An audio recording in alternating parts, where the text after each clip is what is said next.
Yay, here we go. I might actually mute the mic while, yeah, there we go.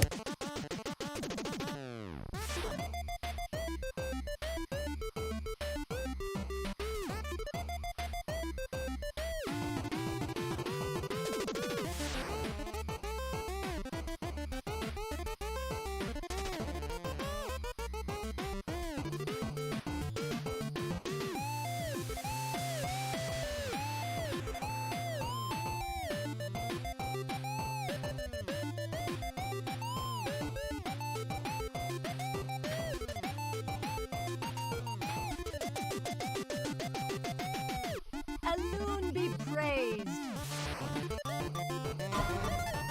Hail to the night.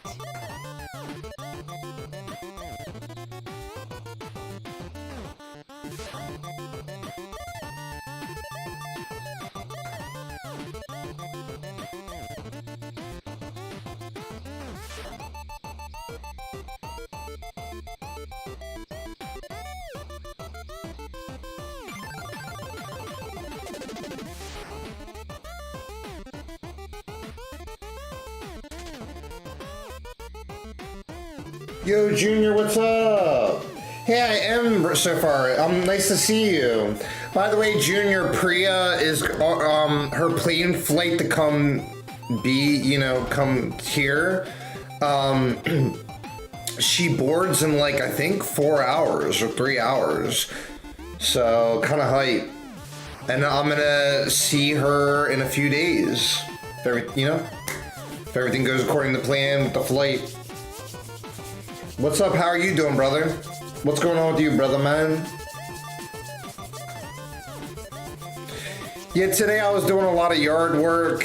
I went and ran some errands, did laundry, because I don't have a washing machine here yet.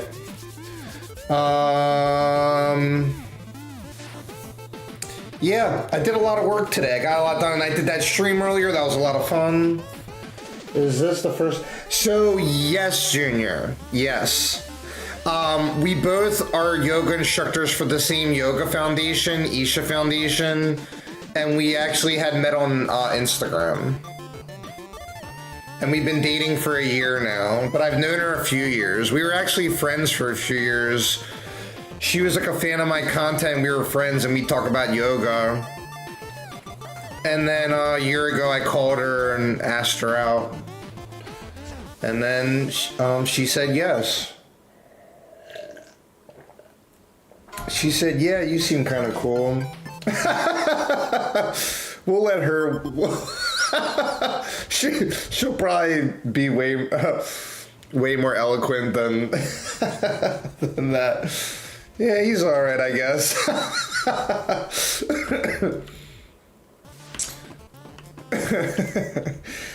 Wait, I hope I didn't miss the.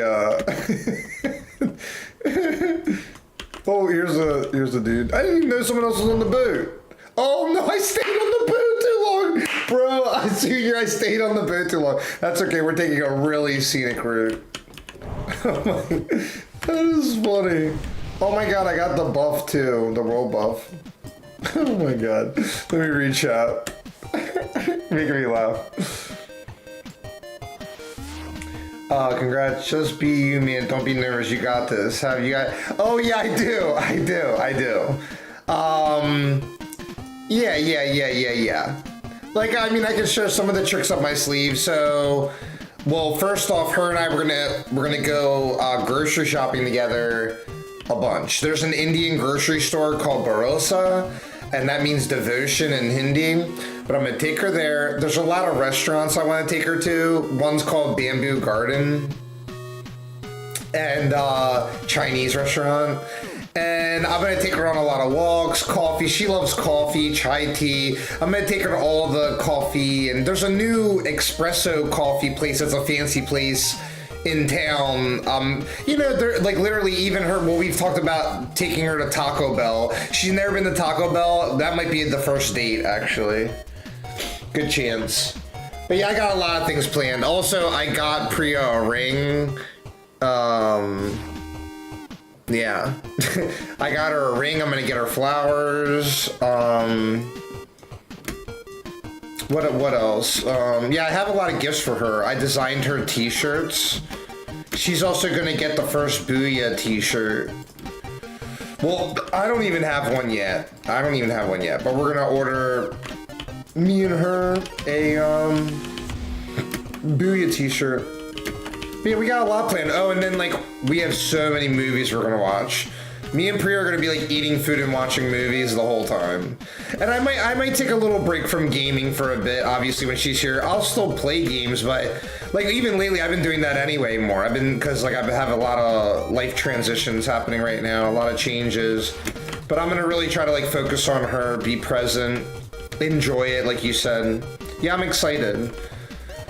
You know what's funny is I'm more excited than nervous. The only thing I'm nervous about is like, you know, getting to the airport, getting there on time, all of that. Everything else I'm pretty excited about. And I've gone through a little nervousness, but I'm pretty confident, pretty happy, pretty looking forward to it. It'll be fun. I'm just focusing on the fun, you know. But you've been great. You've been a great friend, Junior. Oh, I will. Exactly. Oh, I won't give her the ring at Taco Bell, don't worry. Well, she told me she knows about the ring. It's a metal ring. It's just a simple, like, inexpensive ring, but it's hers. And I actually had got it for a while ago, but I kept it by my Devi Linga. It's like a yogic, like, consecrated energy thing.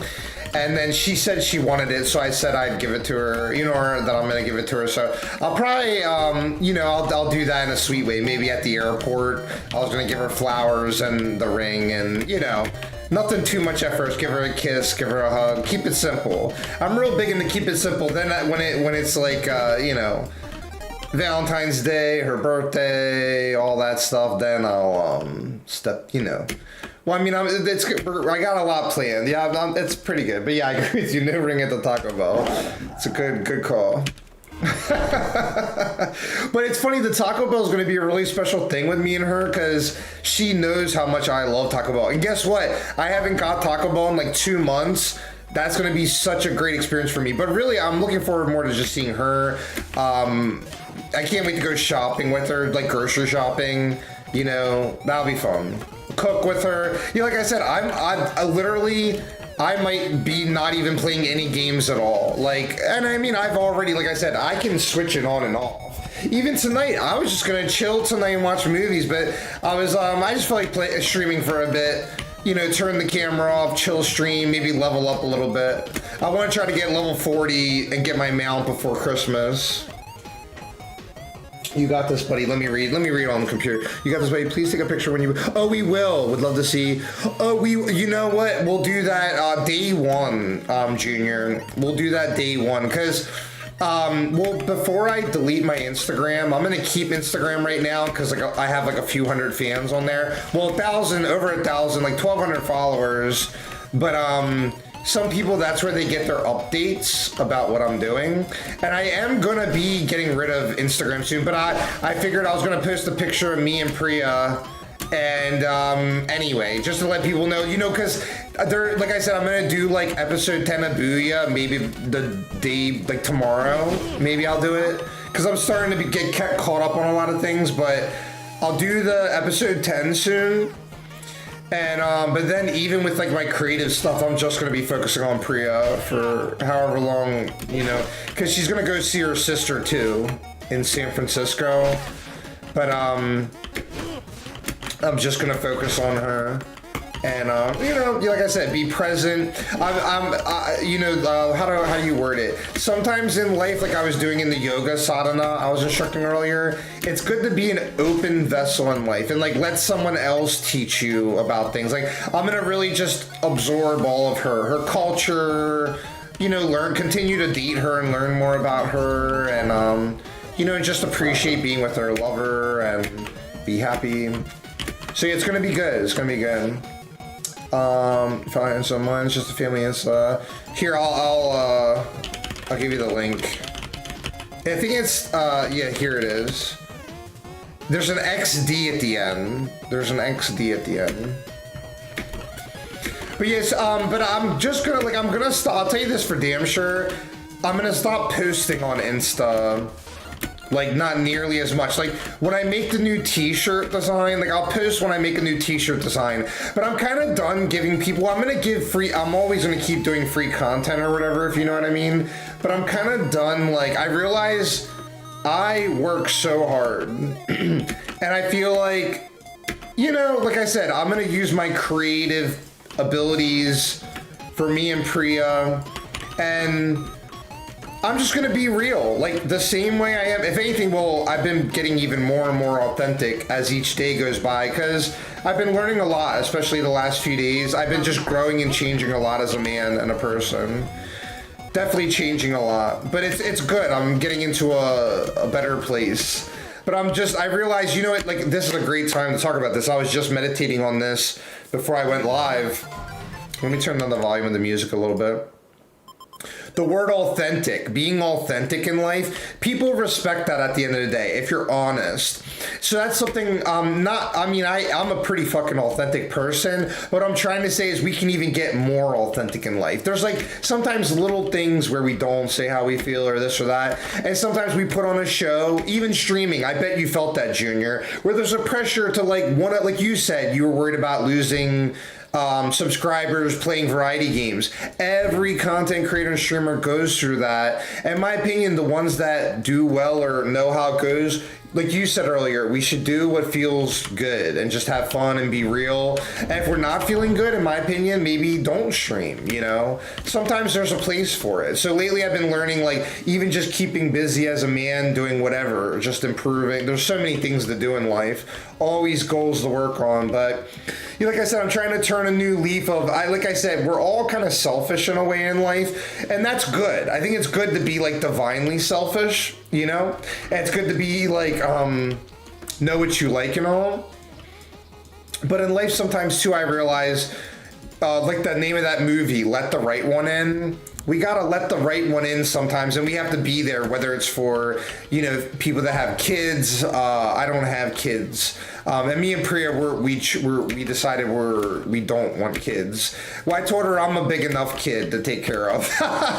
And Bluey, we got Bluey. Me and Priya are just gonna take care of Bluey. But yeah, day one, we'll have picture. And I might even do like a quick stream just to like, me and Priya maybe cooking a pizza or something, or saying hi real quick. Like I said, I don't want to make Priya part of the content, but I do, you know, just because people care about her. We've all become, you know what I mean? I realize it's a good thing.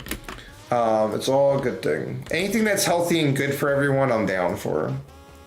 Facebook more of my social. I'm not. I only was using Facebook Marketplace to sell things.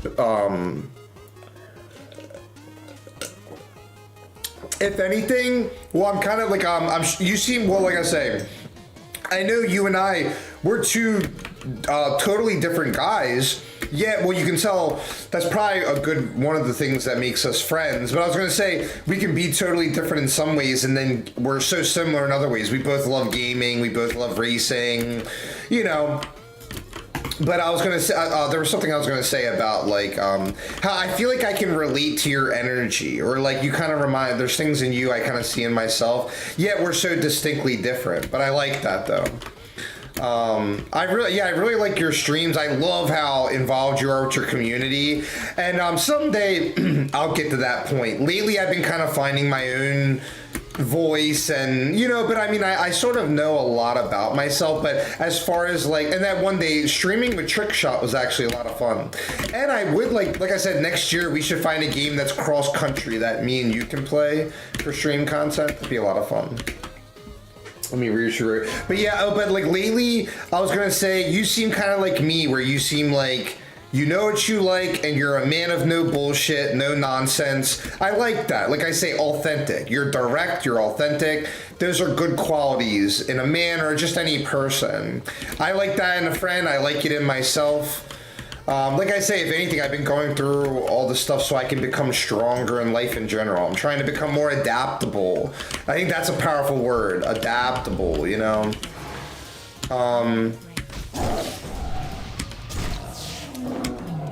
But yeah, like I said, I've been kind of on my own little... Ooh, nice. I'm doing some big damage now. Doing some big damage. But yeah, lately, like I said, with the, you know, with the recent death in the family, or like I say, I'll just, yeah, death in the family. You know, and I've had a lot of things happen in my life, this and that, blah, blah, blah. But lately, I've been just way more self-reflective. And I feel like it's not like one of these temporary things. I'm like a pretty deep person where when I change or I'm affected by things, I let it affect me, you know? But I feel like I'm becoming actually, even though, like I said, yesterday was kind of an emotional day for me, but it's part of the process because, like, sometimes you have to let things go to change. That's the truth, whether people admit it or not. So, like, sometimes, like, letting go of the old, embracing the new. And Priya is definitely, that's something I love about Priya is, like, I don't know, it's like, yeah, you learn in a relationship. You grow and learn is what I'm trying to say. Or it's like, and she's amazing. I love her. And but you know, even that, I'm not going to worry about anything. I'm just going to have fun and do my best. I always tell myself that every day. I'm like, you know what, Dave, whenever I overthink things, I'm like, don't even worry about stuff. I'm like, do your best, live and let live, if you feel what I'm saying. Live and let live. SOD. I did day one. Yeah. This guy was messaging me.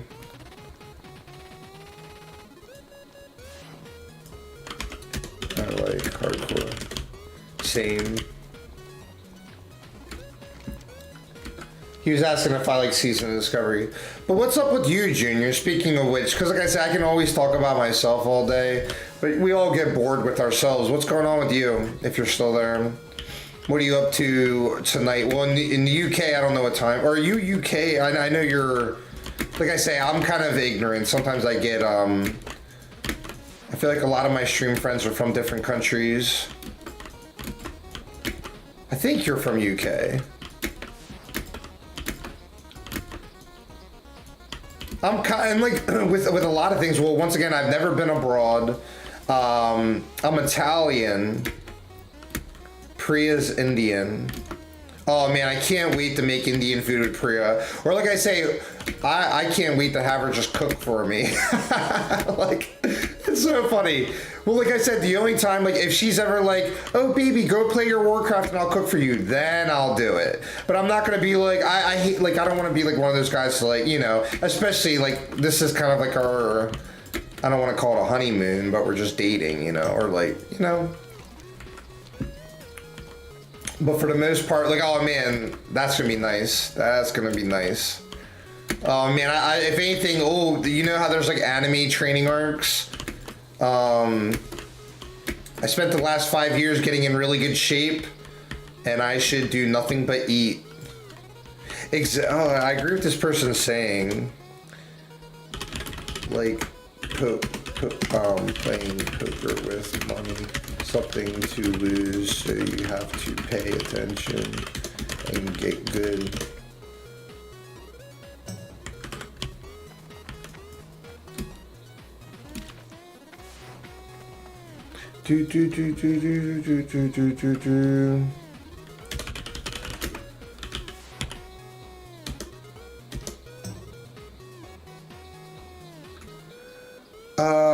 I think so. I'm sort of new to WoW. I beat Dragonflight last Christmas. Started getting into hardcore classic because I stream. It's fun content. Got hooked on it.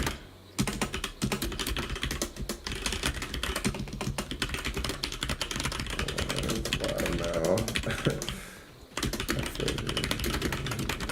I'm sure.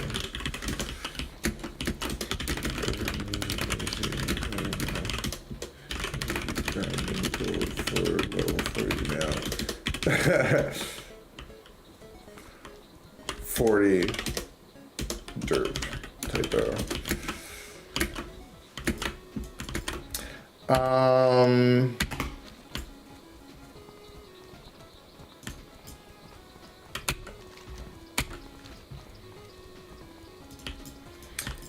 Do, do, do.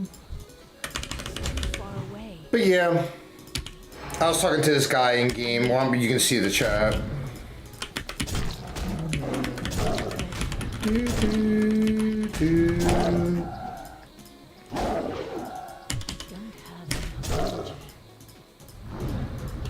think I should just leave him to the guard. Boom. Get wrecked.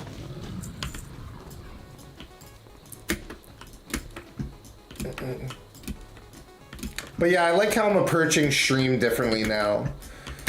Well, when it comes to streaming, you have to actually be really selfish, in my opinion. Man, you could go nuts trying to please people with anything in life. It's better just to like do it your way and be like, this is how it is, and this is how it is. I think that's how you gotta do it. Even tonight, my goal was mainly, I was like, oh, I'm just gonna be vibing anyway.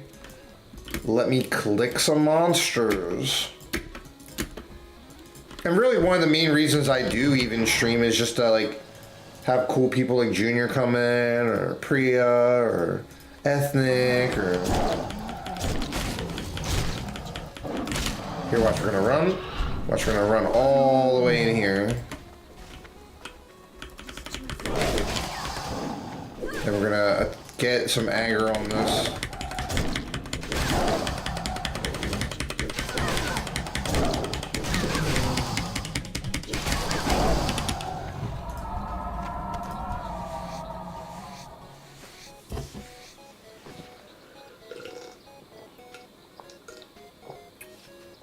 I need to get some more water in a bit.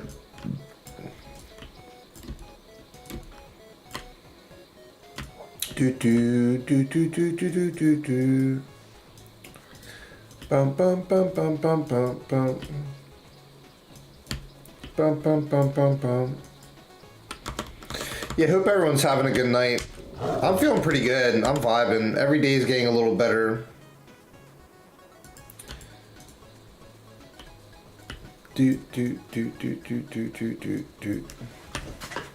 I want to I'll just sit normal.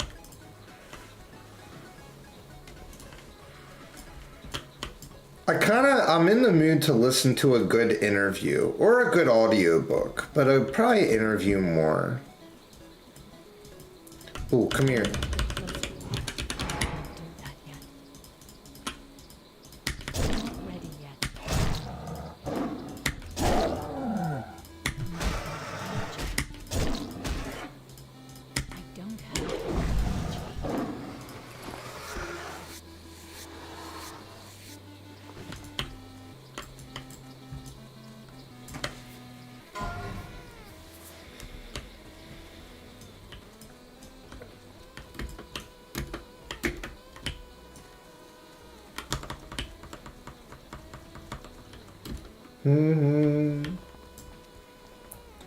Oh, and also anyone watching, definitely give Junior a follow.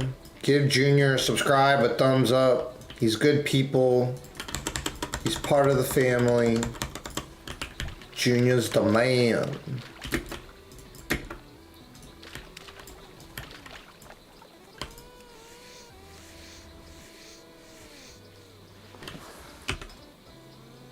There's Soda. Bing, bing, bing.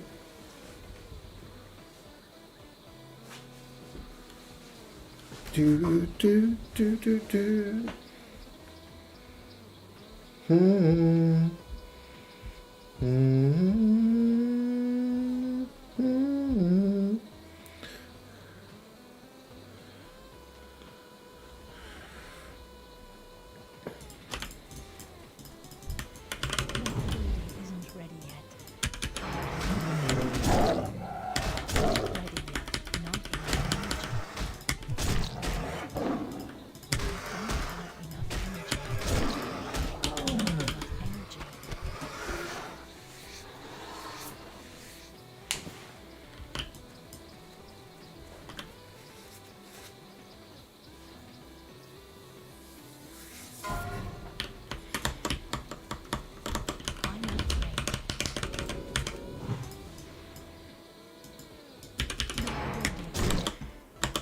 Do, do, do, do, do.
Yo, what's up, Elias Guerrero? I am level 38. I am level 38 Druid, right there. The Bing Bing of Sugar Rush. Level 38 Night Elf Druid. Booyah. Poof. How's it going? Do you play Warcraft, Elias? I'm gonna fill up my water. Let me go in the North Point Tower. Excuse me. There it is.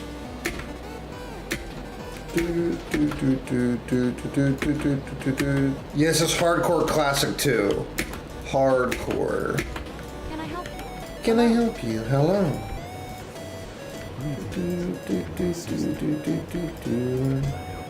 Here, be right back. Not anymore, just watch. Oh, nice. What class and race did you play? Be right back, just filling my water.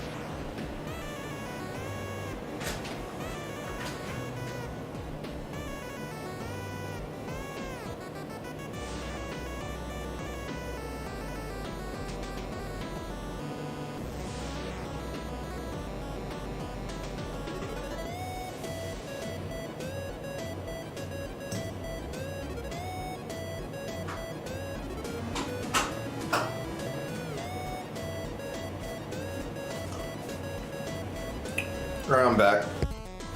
Give me a second. I was just getting a little fresh air too. It's a pretty night outside. Hey Priya. I was getting a drink, baby. You said Rogue Night Elf on Lightning's Blade years. Wait, let me read that in on the computer.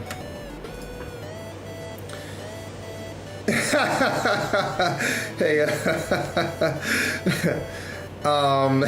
yeah, Priya's my girlfriend.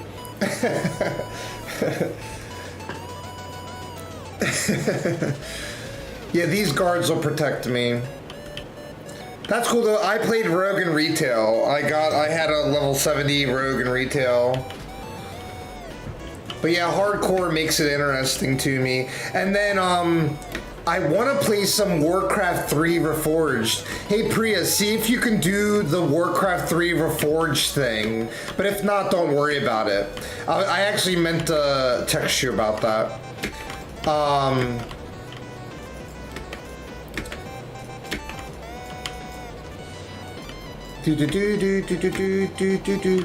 But yeah, he yeah.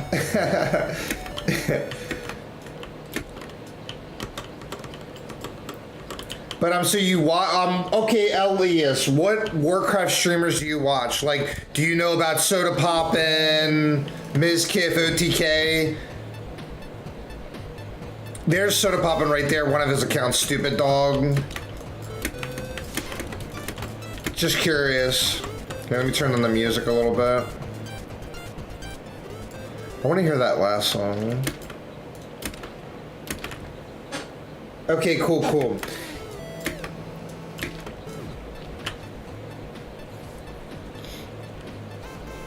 Do do do do do do do. Well, if we can get the Warcraft 3 thing to work, that'd be awesome. Warcraft 3 Reforged type. Look, you can lead these alligators to the guards. Look at this. It's really funny. Actually, it's really funny when all these people... Get him!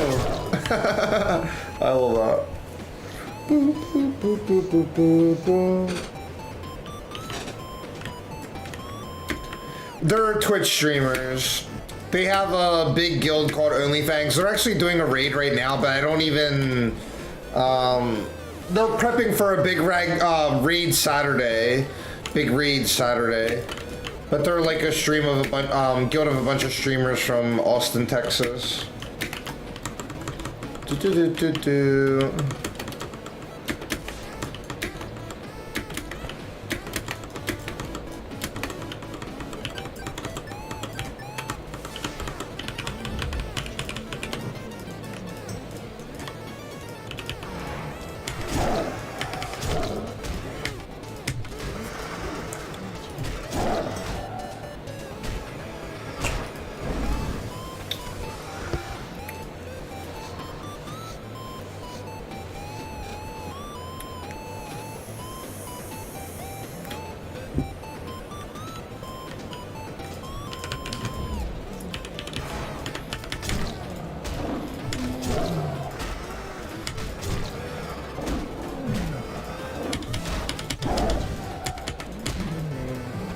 Dude.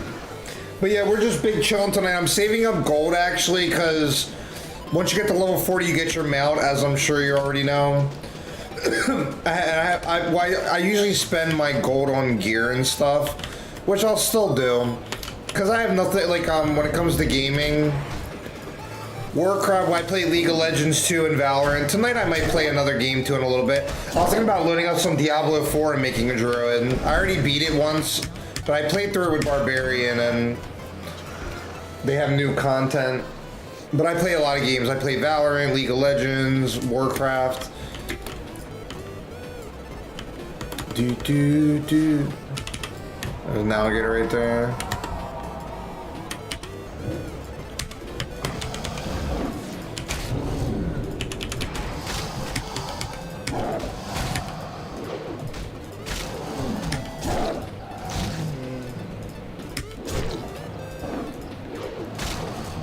Do, do, do, do, do.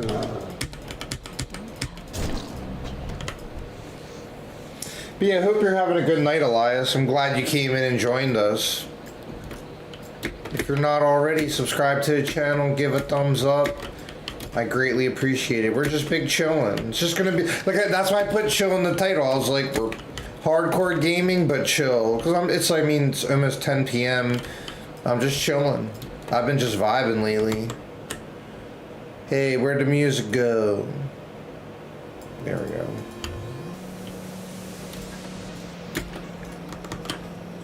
Like I said, in a little bit I might switch up the game to get a little variety, and I might even come back to Warcraft. Might even come back. But we're just taking our time, you know, no rush. In hardcore, there's no rush.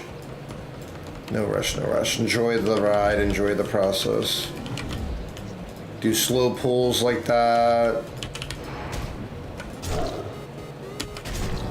Watch, we can pull them to the guards for fun like this. Watch, switch cat forms. Come on. Get his ass. That never gets old.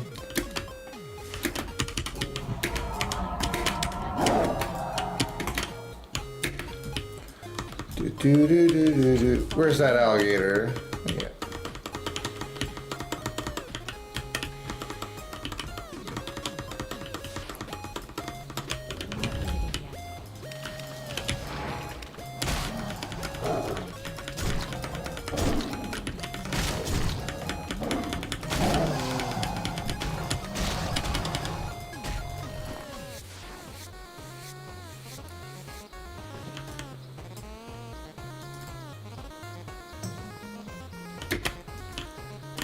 Seeing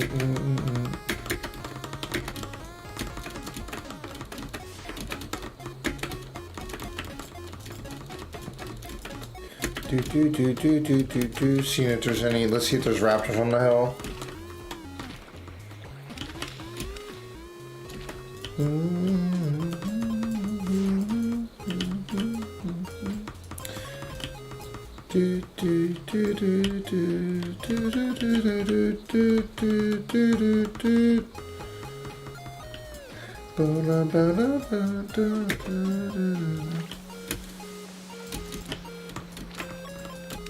Now let's go this way.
Fancy you, and I me to a fancy woo. Oh,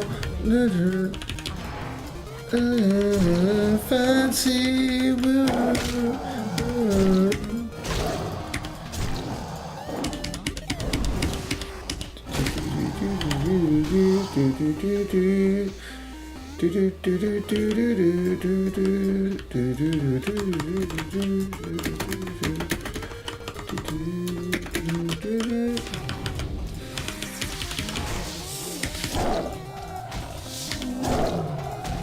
We're actually doing pretty good, almost at the halfway point. Nice.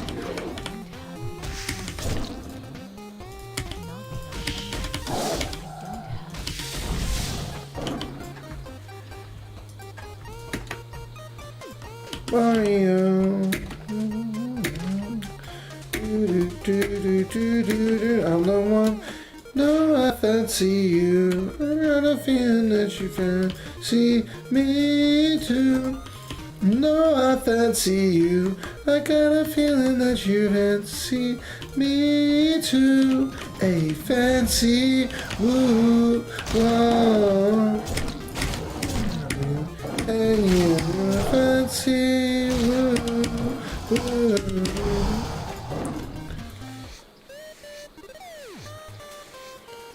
Do do do do do do do do.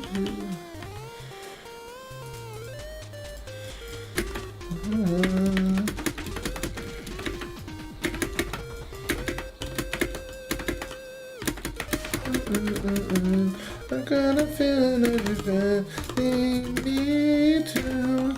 I know if I do.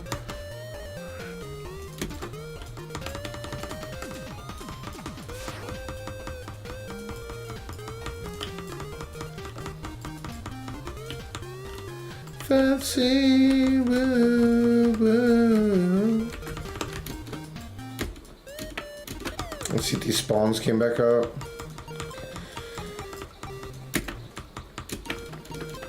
There we go. There should be an alligator here soon, but... It's too far away.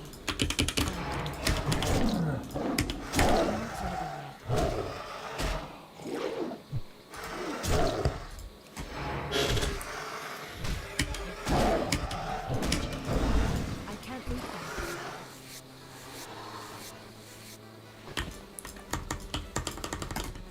Oh, no, likey.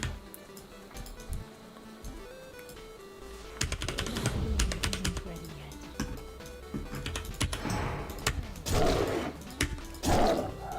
Not enough energy. I don't have enough energy. I can't reach that.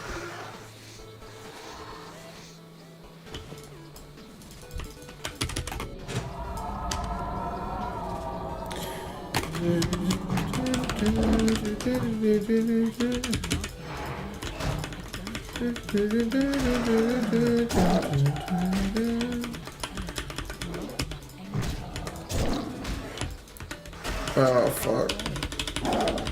Kills center. Kills us. And then, kills us.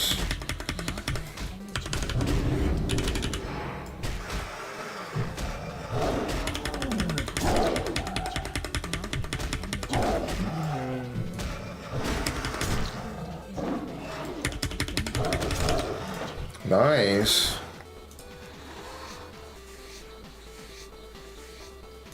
That would be stealing. Big pimpin'.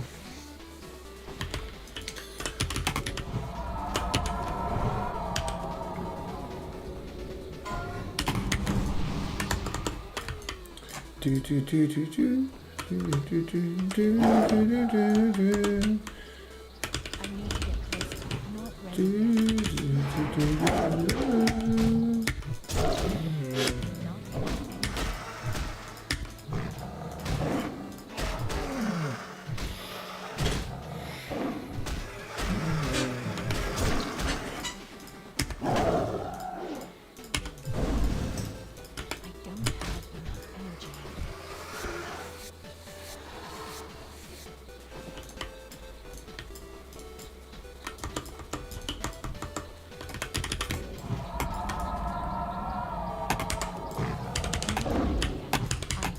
do that. Not enough energy. Do do do do do do. I don't have.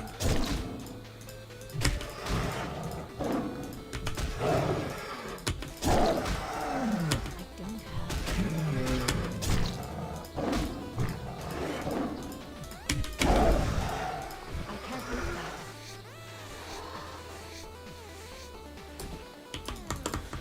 Do do do do do do do do do do do do do do do do do. Ba ba ba ba ba ba ba. Me like it, me like it, like it, like it, me like it, like it, like it. Do do. Me like it, like it. I don't have enough energy.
Give me 1 second. I'm gonna take a little, I'm gonna play a little Diablo.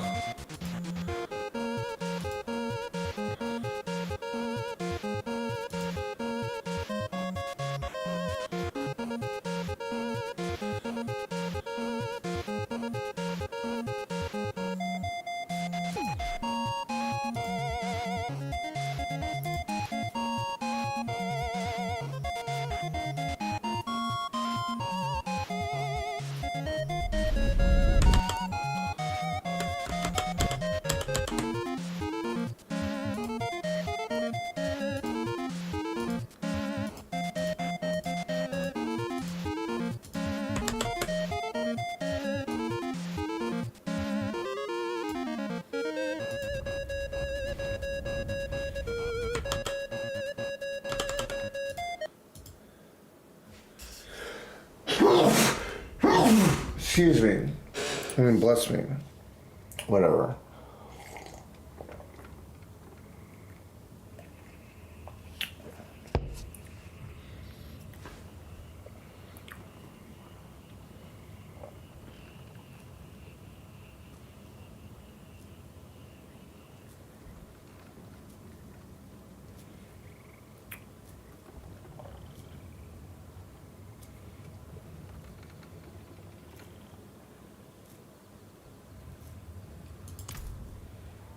World Tier 1. So,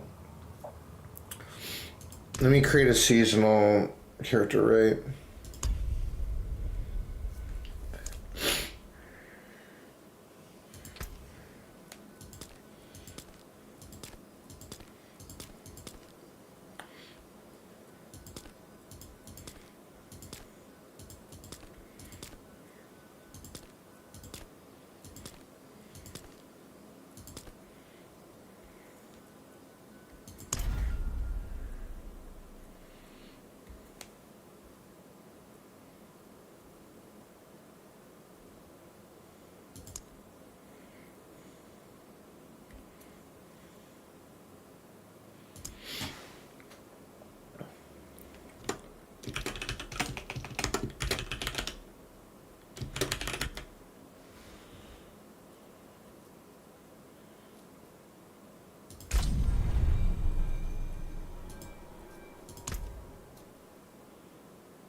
It's small. Nameless people.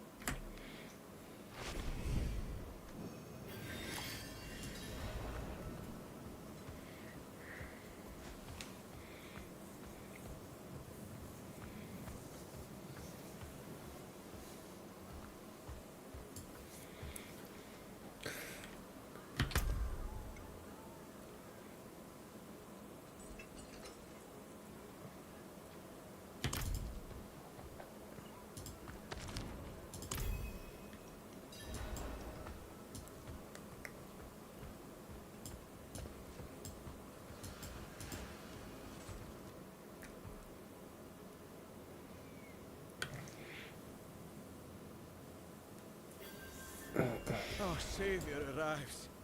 Missing need fear no longer.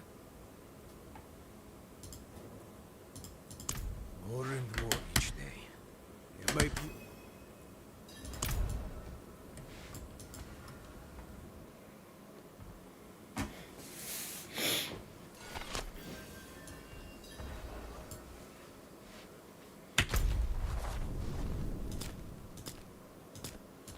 Oh, they added that. That wasn't there before. That's kind of cool.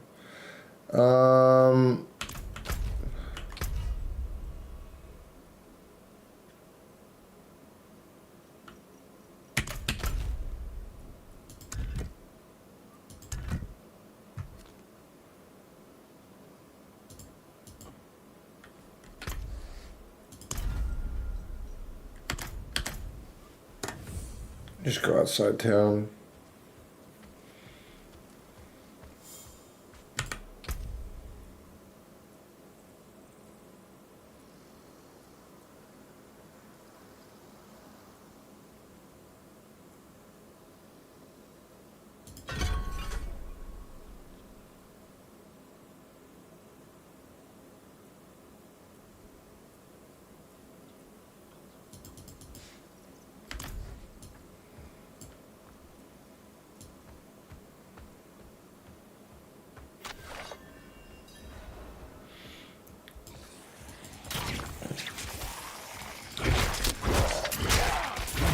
Oh, that's cool.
Where do I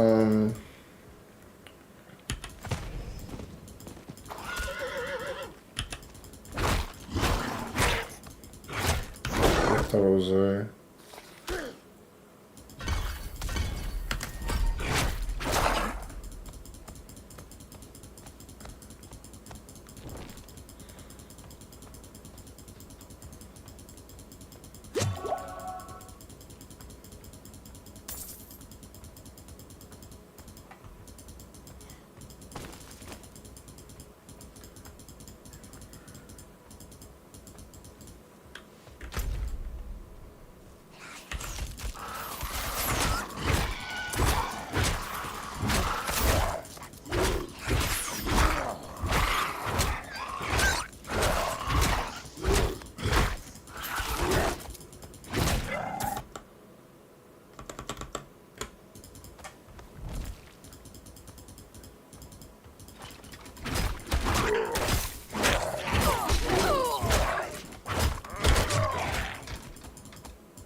Oh, that's cool.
Hey, Priya, you still there, Priya?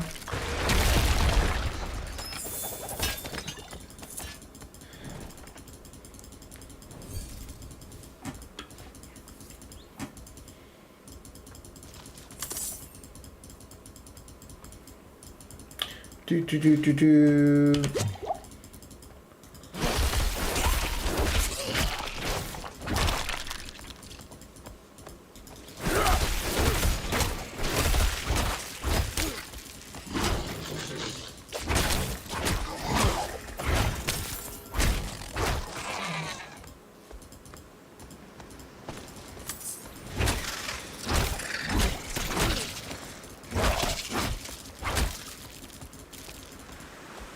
Oh.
There's gotta be, let's see, something. Kinda wanna see that. Oops.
Okay.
You won't find a better healer in all systems.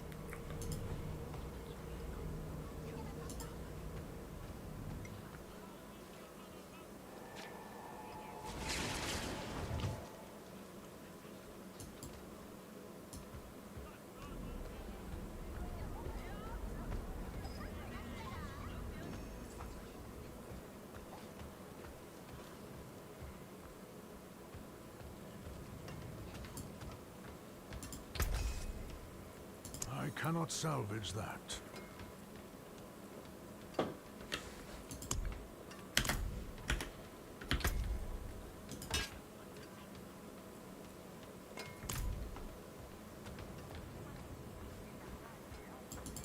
I'm gonna go back to Warcraft. I just wanted to get a little variety. Or I could do Valorant. I could do Valorant. A little Valorant.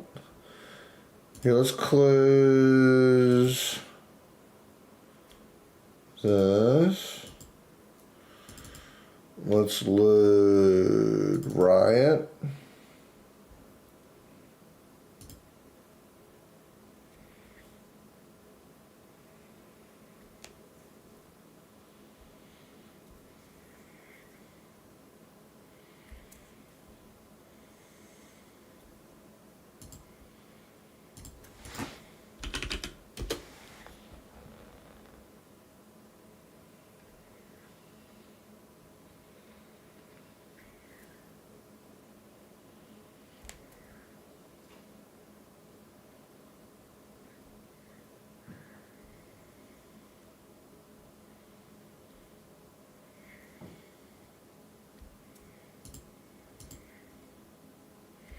So I gotta sign in.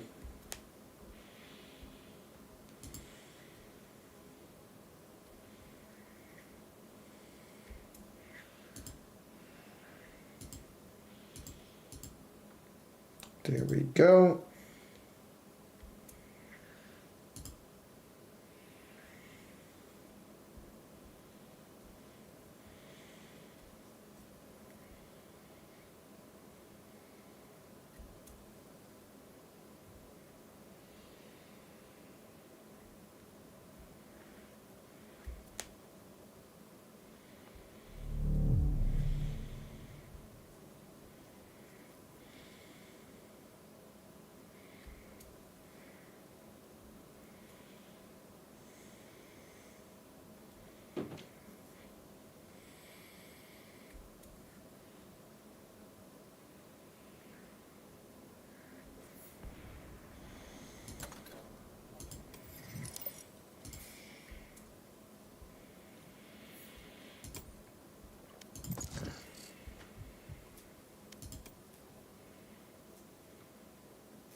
Match found.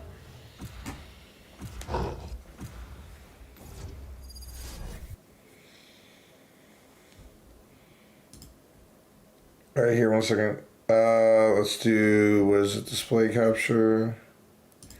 Boom. All right, we're good.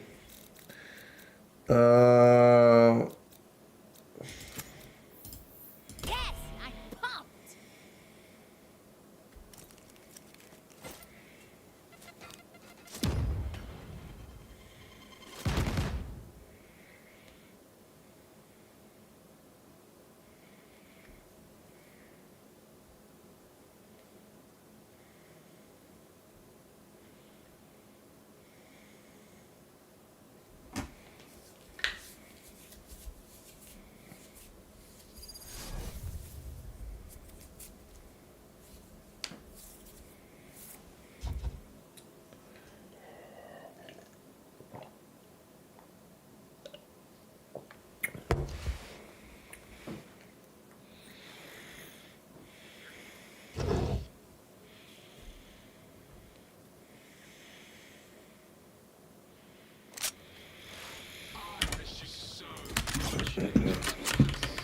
What's up?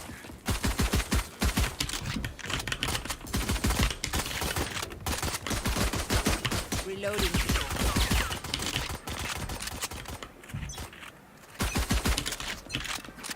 And they're off.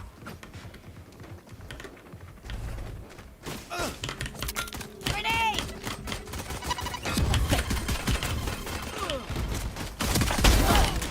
For you.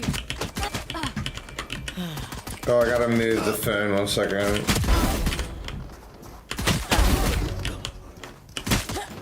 Yeah, the phone is gonna be in the way. That's okay. Put that right there. That's done. Keep it simple. You fought well. Charge your ults. Baby! Okay. Satchel out.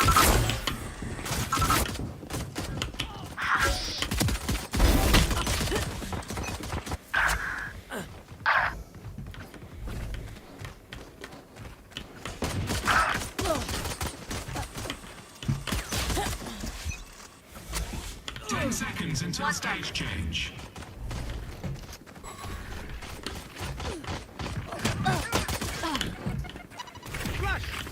Stage 2. And you're done.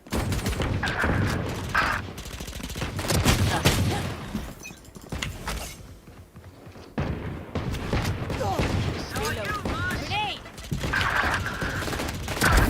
See ya! Put down. Careful now. Reloading. Get him.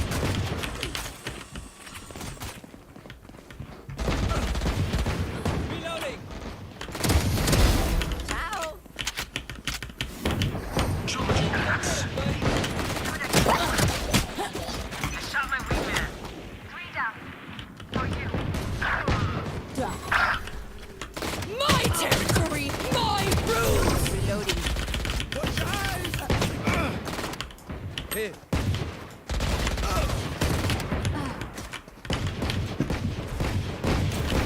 Molded. Not ready yet.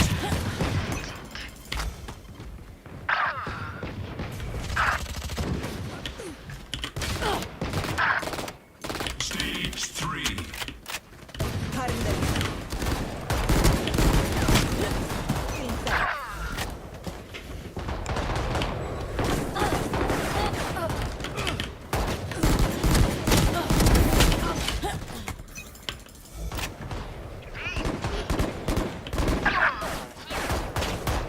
Walk it off, G. One down.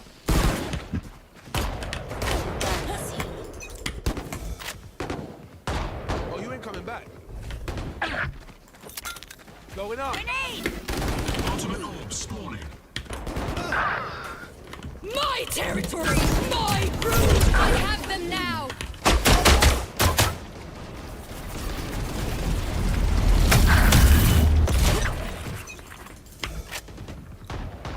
I'll take it. Cállate. Fill him up, Mosh. 10 seconds until stage change. Not ready yet.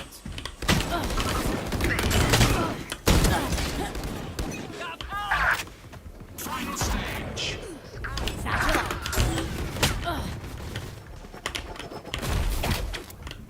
Frick. The hunt begins. Come on, let's go. 3 souls.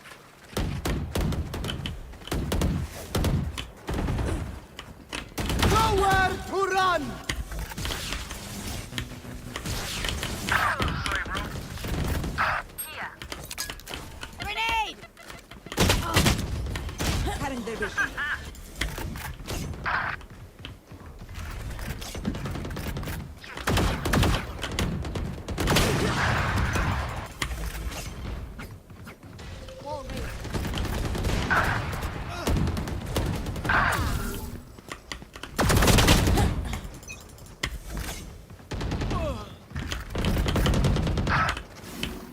Ultimate orb spawning.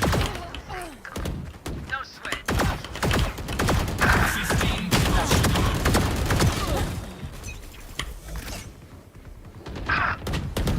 You're nothing. My ult ready. My territory! Bomb buddy out. My rules!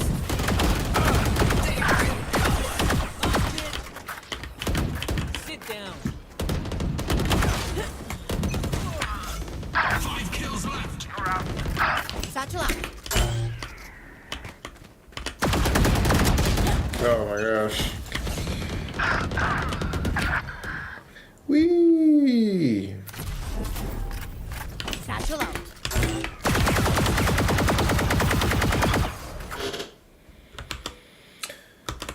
Do do do do do do do do.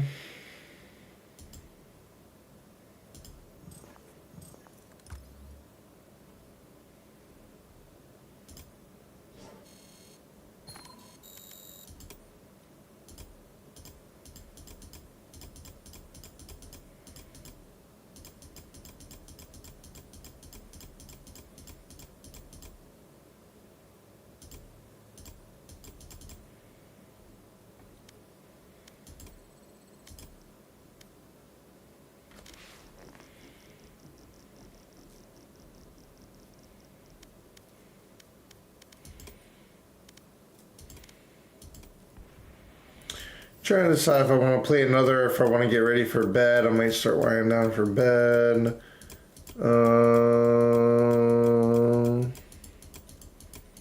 Or I could log into Warcraft for just a little bit.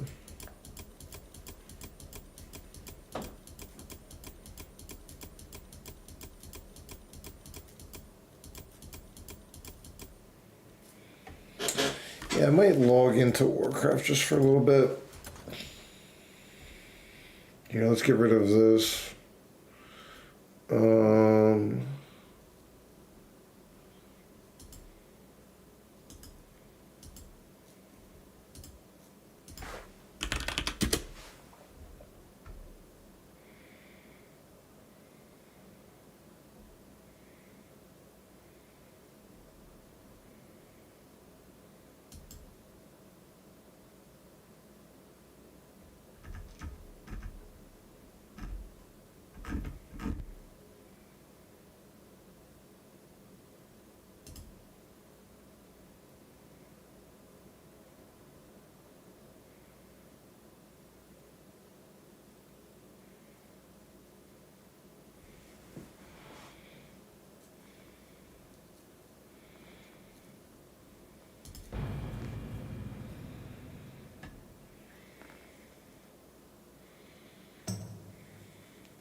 Yeah, I can bring this back up. But yeah, no. In a bit, I'm probably going to start winding down for bed. I might put a movie on or something. I can play it just for a little longer. Just a little longer.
Quite often.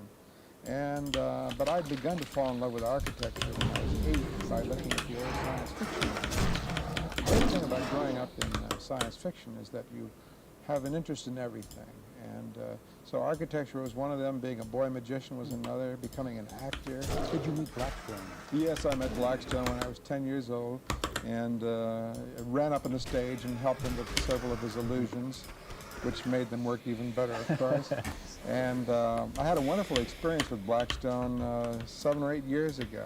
I've raised all 4 of my daughters each evening on a time we call Blackstone time. And starting when they're 2 or 3 years old, I tell them my adventures with Blackstone as a child, all over the world, in Egypt, ancient Egypt, going back in time, what have you.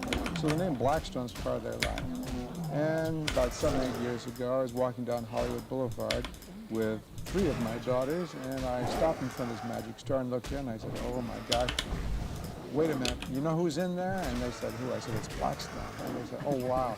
So I said, wait out here, I'm gonna go in and I'll introduce you. So I ran in the store, ran up to Blackstone. I said, Mr. Blackstone, you haven't seen me in 35 years. Well, I got my daughters out here, and they know your name and all about you, and they think I know you better than I really do. Can I bring him in? He says, what's your first name? I said, Ray. He says, okay, bring him in. So I ran back out and got the daughters, brought them in Blackstone, did tricks for them and signed books. And said, Ray, it's great to see you after all these years and all our adventures, you know. And we were all floating for a week after that. So this is the kind of life I lead with myself and with my kids. Somewhere in reading about you, Ray, I come across a story about a Mr. Electrico. Yes, he was a real man, too. When I was 11 and 12, a carnival used to come through our town every Labor Day weekend for 3 or 4 days. And there was a man called Mr. Electrico who told me he was a defrocked Presbyterian minister, and or so he said. And for some reason, maybe because I was a rabid magician or just a boy with open eyes and charming on some level or another, he sort of took me under his wing, and we'd walk along the shore of Lake Michigan and talk. He would talk his little philosophies, and I'd talk my large ones. Why were yours large and his little? Well, boys always imagine that what they have to say is more important than anything said by an older person. You discover later it's the reverse. But as a result of, he used to sit in an electric chair in the carnival every night, and they'd throw on 100 million volts of electricity, and his hair would stand up in a marvelous shock over his head. He looked very much like Ernest Thesiger, the English actor who played Dr. Pretorius in The Bride of Frankenstein. That wonderful kind of face with a terrific nose.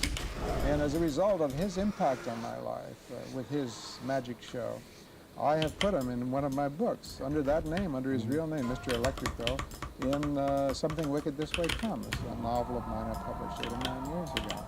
So he's one of the few rare, real people in my books. As I recall, he told you that you had met before. Yes. In another life. That's true. He told me that we had met on the battlefield of the Argonne Forest in France toward the end of, or in the middle of, World War I, and that I had died in his arms, and now here I was reincarnated under the name Ray Bradbury. You were born after World War I, too. Yes, I was born 2 years after. Yes. And so I was impressed with that. Anyone tells me that I'm the reincarnation of someone, I was very impressed when I was 12. You said that you had this fantasy of wanting to be a writer, and that you became a writer. Why so early did you think you wanted to become a writer? Was this again your interest in science fiction at a very early Science age? fiction and fantasy, I began, my aunt and my mother read to me when I was 3 from all the old Grimm fairy tales, Anderson fairy tales, and then all the Oz books as I was growing up, and then Edgar Allan Poe when I was 8. So by the time I was 10 or 11, I was just full to the brim with the Greek myths and the Roman myths. And then, of course, I went to Sunday school, and we take in the Christian myths, which are all fascinating in their own way. And I guess I've always tended to be a visual person, and myths are very visual. and I began to draw, and then I felt the urge to carry on these myths. And if I'm anything at all, I'm not really a science fiction writer. I'm a writer of fairy tales and modern myths about technology.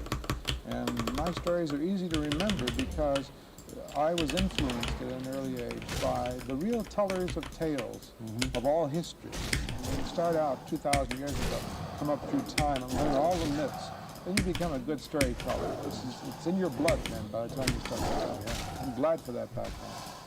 You moved, the family moved from Illinois, I gather, to Los Angeles, because you did attend high school here in Los Angeles. But I've also seen a reference to your reading comics on a radio station in Tucson, so you must have come by way of Tucson. We lived in Tucson for a year when I was 6 and for a year when I was 12. To show you what kind of a brassy little boy I was, always knowing what he wanted to do, I fell in love with radio, of course, along the way, too. I've had so many loves in all of the elements, thank God, including movies. But when I arrived in Tucson, I was doing a lot of little theater work in the 7th grade and got the lead in a play. And then based on that, I said to my friends, oh, heck, I'm going to go into radio. I love radio, and I'm going to get me a job there, and 3 weeks from the night, you're going to hear me on radio. Well, I didn't know anyone at the local radio station, but I went down and hung around the station and emptied the ashtrays and ran out for cigarettes and bought magazines for people when they ordered them to do so, and I got underfoot. And after a while, I was not only underfoot, but I wound up reading the comics to the kiddies every Saturday night, and 3 weeks later. So I discovered early on, if you wanted a thing, you went for it, and you got it. And most people don't ever go anywhere or want anything, so they never get anything. Did you come from a family of rather modest circumstances? I Yeah. saw a reference to your folks being on relief when you lived in Los Angeles. Yes. So living in a tenement. I lived in a tenement later. We were on relief, though, the year I graduated from LA High School, getting food from the government. My dad was out of work for the better part of a year or so. And so I graduated from LA High School wearing the suit of an uncle who had been murdered in the suit. There was a bullet hole through the front and out the back of it. He'd been shot in the holdup, and we had no money to buy a graduation suit for me. So I put on my uncle's suit that he'd been killed in and wore it to graduation. We didn't have enough money to repair the bullet hole. So we were indeed from a very modest background at that time in our life, and then later things improved. You didn't go to college? Never went to college. Don't believe in college for writers. It was very dangerous. I think too many professors are too opinionated and too snobbish and too intellectual. And the intellect is a great danger to creativity. The intellect is a danger to creativity? Terrible danger, because you begin to rationalize and make up reasons for things instead of staying with your own basic truth. Who you are, what you want to be. And I've had a sign over my typewriter for 25 years now, which reads, don't think. You must never think at the typewriter, you must feel. And then your intellect is already buried in that feeling anyway. You collect up a lot of data, you do a lot of thinking away from your typewriter, but at the typewriter you should be living. It should be a living experience, just as when I'm here with you, speaking to you, you're popping all sorts of questions at me. I don't have time to think about them. I can react to them. I try to say things that are meaningful in reaction to them. If I stopped and thought too long, we'd both of us fall asleep. And that can happen at the typewriter, too. And the worst thing you do when you think is lie. You can make up reasons that are not true for the things that you did. And what you're trying to do as a creative person is surprise yourself. Find out who you really are. And try not to lie. Try to tell the truth all the time. And the only way to do this is by being very active and very emotional. And get it out of yourself. Making lists of things that you hate and things that you love. And you write about these intensely. And when it's over, then you can think about it. Then you can look at it, well, if it works or it doesn't work. Something's missing here. And then if something is missing, you go back and re-emotionalize that, so it's all of a piece. But thinking is to be a corrective in our life. It's not supposed to be the center of our life. Living is supposed to be the center of our life. Being is supposed to be the center, with correctives around, which hold us like the skin holds our blood and our flesh in. But our skin is not our way of life. What the way of our living is the blood pumping through our veins, the ability to sense and to feel and to know. And the intellect doesn't really help you very much there. You should get on with the business of living. You rely heavily upon intuition? Oh, completely. Everything of mine is intuitive. All the poetry I've written, I couldn't possibly tell you how I did it. I don't know anything about the rhythms or the schemes or the inner rhymes or any of this sort of thing. It comes from 40 years of reading poetry and having heroes that I love. Feeling it again. I love Shakespeare. I don't intellectualize about him. I love Gerard Manley Hopkins. I don't intellectualize about him. I love Dylan Thomas. I don't know what the hell he's writing about half the time, but he sounds good. He rings well. Give you an example of this sort of thing. I walked into my living room, 20 years ago, when one of my daughters was about 4 years old, and a Dylan Thomas record was on the set, and I thought that my wife had put the record on. Come to find out, my 4-year-old had put on his record, and I came into the room. She pointed to the record and said, "He knows what he's doing." Now that's great. That's not intellectualizing. That's feeling. It's an emotional reaction. So if there is no feeling, there cannot be great art. Just if the feeling is missing, just forget it. You'll never make it as an artist. Ray, you said that the greatest teacher and the greatest school you ever had was Charles Laughton, who taught you, who helped you rediscover Shakespeare and Shaw. He certainly was one of my, he was the best male teacher I had. My best female teacher was a wonderful lady in LA High School, Jeanette Johnson, who is still alive and around 83 years old, living at Florida. And Charlie Laughton, on the other hand, again emotionally, taught me by simply standing on his own 2 feet, on his hearth, in his home, and giving me the opening scenes of Richard III and Hamlet and Othello, and reminding me again of what language can do in the theater. Again, feeling. The feeling of the language. Yeah, the love of this, which rolled out of the man. His passion for Shakespeare, not intellectualizing. So he then taught me to go back to my own plays and dare to feel and dare to speak in tongues and use the language again and hope that people will stay with you and not worry about the plot. Because you don't go to Hamlet to find out who in the hell murdered Hamlet's father. That's not what it's about. What it's about is listening to the asides. Everything in art is an aside. All the great novels, the reason you go to read them is not the plot. It's for the philosophical asides, to find out who Ernest Hemingway is, or who Steinbeck is, or who Faulkner is, or you name your own novelist or poet, but it's always an aside, having nothing to do with the main drive. When you say who they are, elsewhere you've written that the character of the story is a kind of medium in a seance with the author and that other self inside the author. Right. The process of writing them is a process, as you said earlier, of self-discovery, of the hidden parts. Yeah, the typewriter should be an Ouija board. And your hands move on it and reveal things about yourself you don't know. For instance, in my novel Fahrenheit 451, my character Montag is myself discovering me. Really, there are those sides of our character which are destructive, and you bring them out in the open, and then you find ways of becoming creative. So the character of Montag is a totalitarian who discovers he's burning not just books, but ideas. And then he sets out in search of rediscovering himself and discovering how to read and how to be alive through reading. And then he gives up his profession and becomes a destroyer of the destroyers and comes out on the right side of the situation. You've referred to yourself as a child of the library. Yes, indeed. I use the library the same way I've been describing the creative process to you as a writer. I don't go in with lists of things to read. I go in blindly and reach up on shelves and take down books and open them and fall in love immediately. And if I don't fall in love that quickly, shut the book, back on the shelf, find another book, and fall in love with it. You can only go with loves in this life.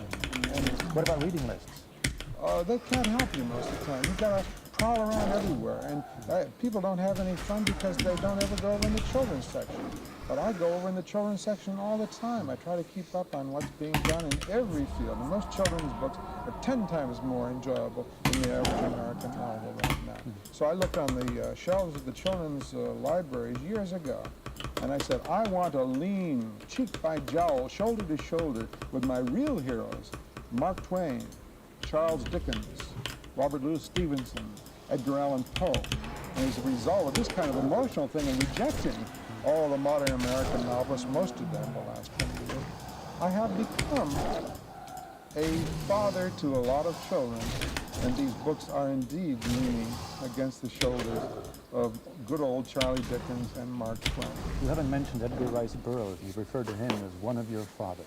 Yes, indeed he was. When I was 10, fell completely under the spell of Tarzan and John Carter, Warlord of Mars. These are not on any reading lists anywhere in the world. They are reviled and detested by all of the teachers and all the librarians, and most of the libraries don't even carry his books. And yet without Tarzan, without Mr. Burroughs writing about John Carter, Warlord of Mars, I would never have grown to be 12 feet tall and taken off from Mars myself. This is the emotional thing, you see. You must galvanize people so they want to be completely alive and live forever, or the next thing to it. And out of that comes art then, and survival through emotion, no matter what happens. Even though the world can try to crush you and put you down with facts, you break up through the concrete and say, damn it all, I'm a blade of grass and I will survive. You survive with people like Mr. Burroughs, first of all. You began writing about space travel before there was space travel. Now there is.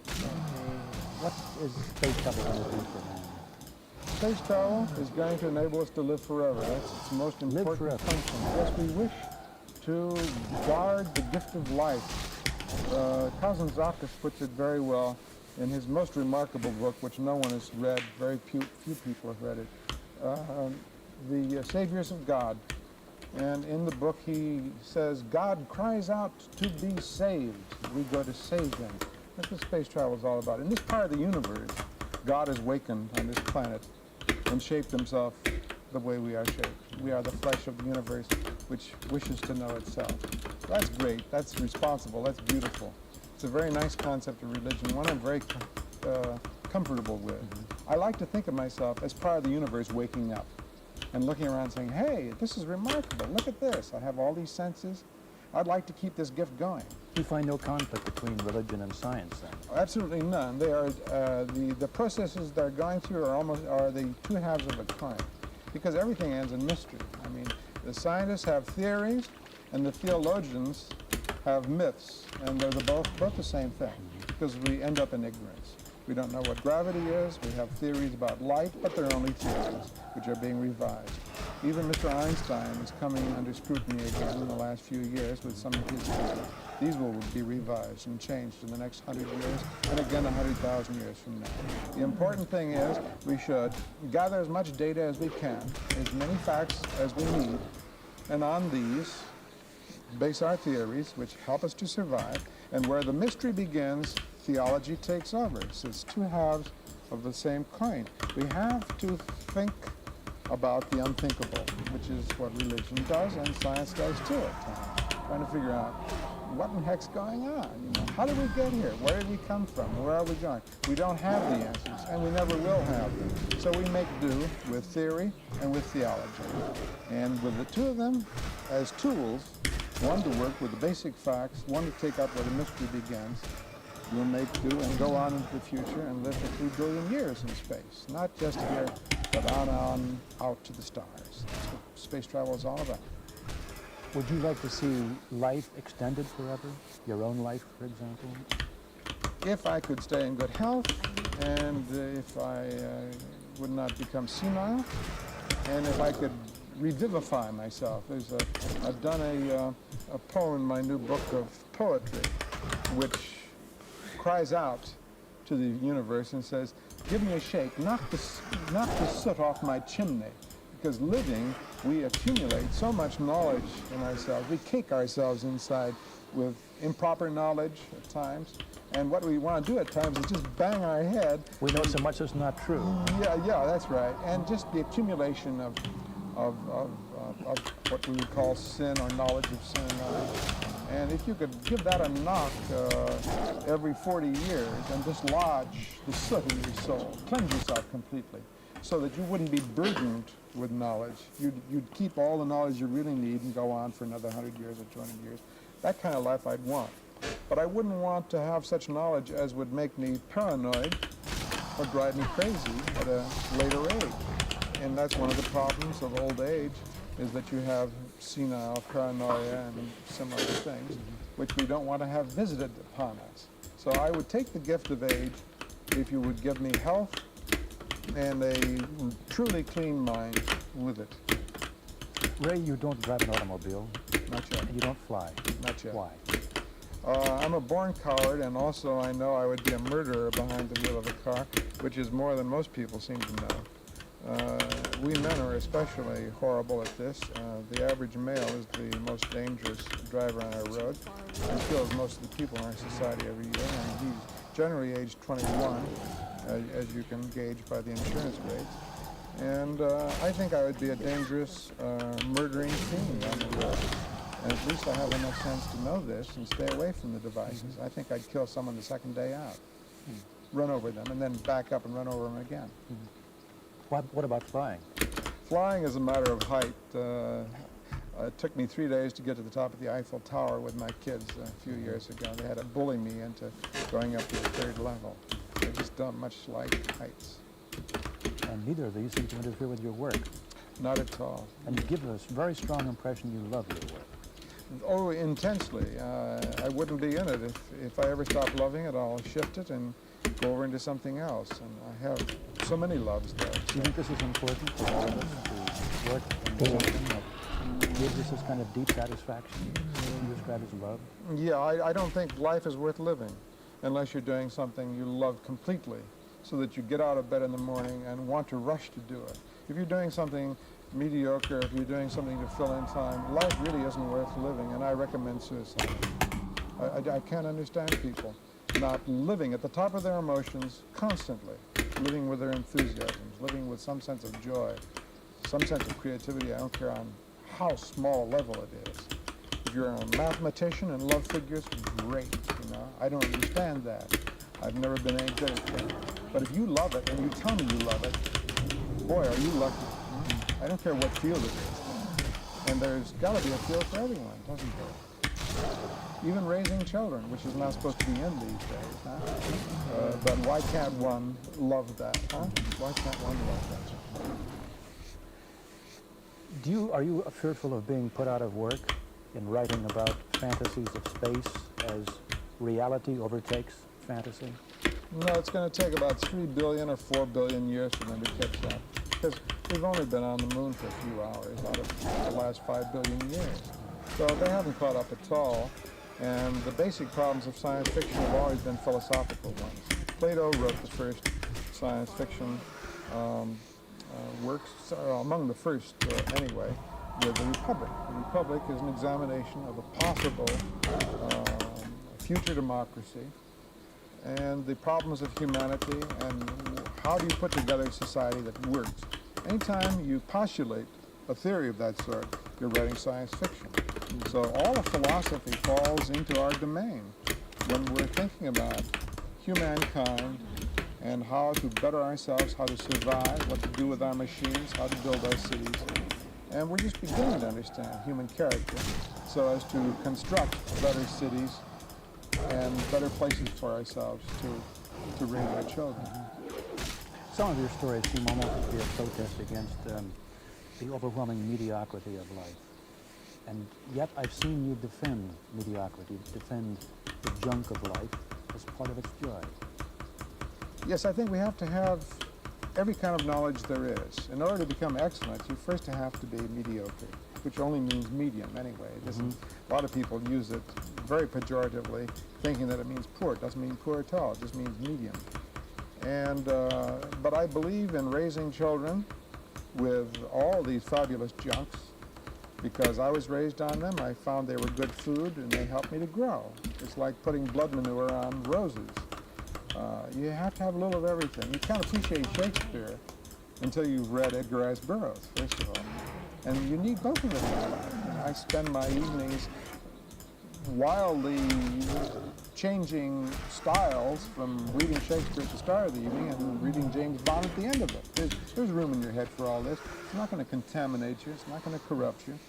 And it gives you then such a complete education that your subconscious you don't have to stop and think and prevent your subconscious from moving when you're writing.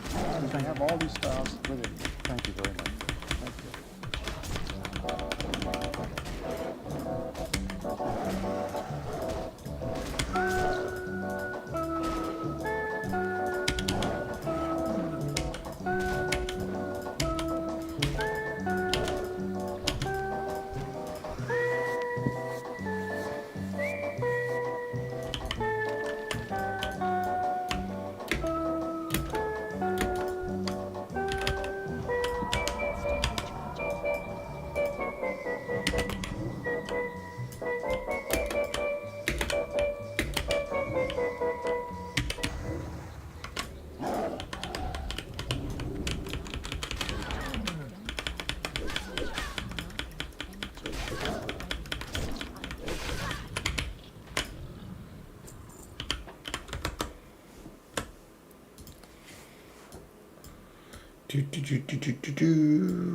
Let's see.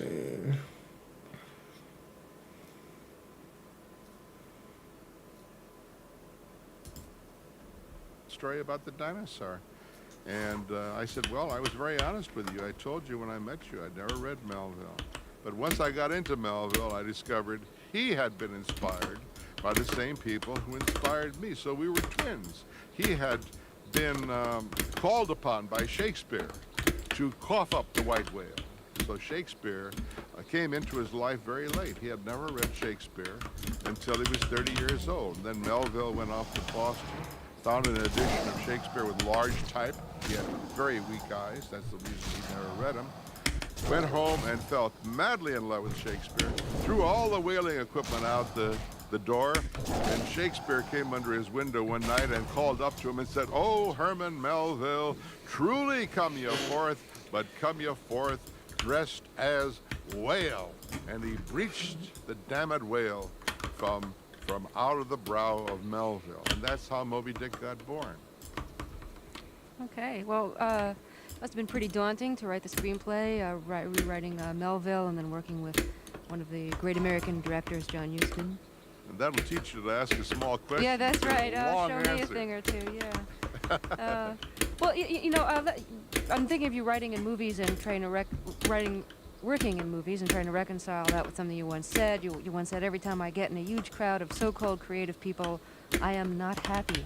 Why not? I wonder why I said that. Where did you see Hey, that? don't ask me. Oh, fuck. I don't know. I forgot to write down where you said that. It was. No, I'm not. I don't think that's true. I must have said something unlike that, because I am very happy around creative people. I've been working with the Disney people on and off for 18 years, and I'm as happy with them as someone playing basketball or football.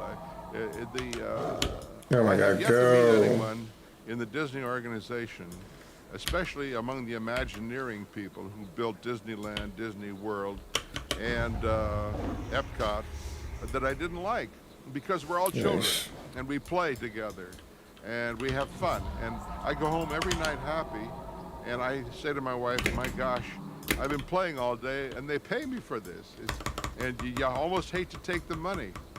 You started writing for science fiction. You started writing short stories. I forget whether it was for weird tales or amazing stories. Super science. Okay. Now, the science fiction genre has changed a lot over the years since you've been writing. Right. And I wonder if the broadening of science fiction has affected your writing choices. I don't pay attention to these things. When an idea hits me, I do it. Doesn't matter what field it's in. If it happens to be science fiction, swell. If it's fantasy, which is totally different, swell. If it's a murder mystery, good, I'll do that. Or I want to do a play, or I want to write a poem. Instantly, I just go do it. If we could only train our children to do things, huh? Don't think about them, don't talk about them, go do it. And when it's done, then you can talk about it, then you can show it to people. So I never think about, I'm just busy doing all my things and trying to figure out new ways on occasion of saying old things, saying the obvious, but saying it in a new way. Do you read science? Oh yes, of course. But I'm not a scientist. I'm not a technician. I can't tell you how to build a rocket or a nuclear plant. I'm a moralizer on occasion. If I don't like the way things are going, then I write about that. But I try to keep up with, especially magazines like the Smithsonian. Scientific American is too scientific for me. I don't understand it. I wish I did. But I have the same problem with Wall Street Week every Friday night. I watch that and I turn to my wife and say, did you understand that? She said, no. I said, thank God, because I didn't either. You've spent a lot of time imagining what the future might be like. What would you most like to be around to see about the future?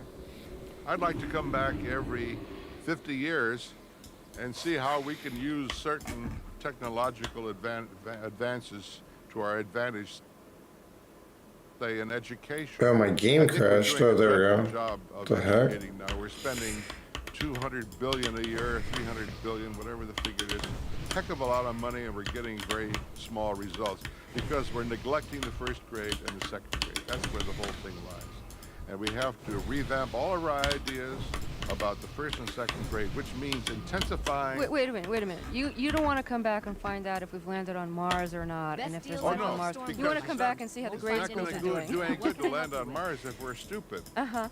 And I want to save the future generation. I want to teach them to read when they're 5 and 6 and 7 years old. If we don't do that, we lose them forever. It's no use having remedial reading, which takes years of time, when you can do the whole thing in the first grade. We have to intensify our objectives there. It won't cost any money. It doesn't cost a darn thing. First grade is very cheap. It's the later grades where you got to spend money if you don't do it right. Okay, well, I want to thank you so much for talking with us. It's been a pleasure. Thank you. My guest has been Ray Bradbury. His new book is titled The Toynbee Convector. It's published by Knopf. An opera version of his Fahrenheit 451 is scheduled to premiere this fall. I'm Terry Gross, and this is... All right, guys. I'm logging. Listen, let me pause this. I'm logging off. I'm gonna go to bed and chill tonight. Have a going, guys. I'll catch you guys tomorrow. We'll level up tomorrow, probably. Peace.